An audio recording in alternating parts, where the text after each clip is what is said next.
Mga ka-reaper, paano ba kayo nagtatanggal ng roller ng harvester nyo? Ganito sa akin mga ka-reaper, oh.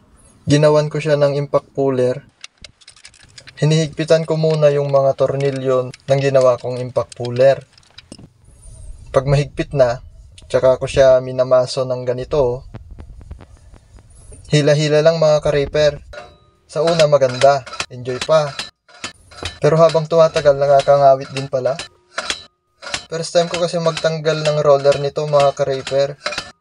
Turuan nyo naman po ako ng ibang diskarte mga ka-reaper, oh.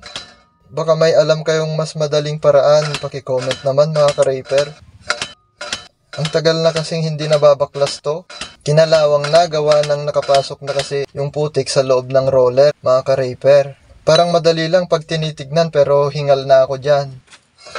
Pero pag natanggal na yung unang bearing sa roller, madali na lang.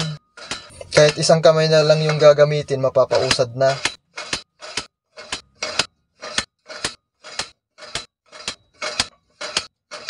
At pag natanggal na, itingtagumpay na tayo dyan. For the first time, nakahugot tayo ng roller. Salamat sa panonood mga ka-reaper.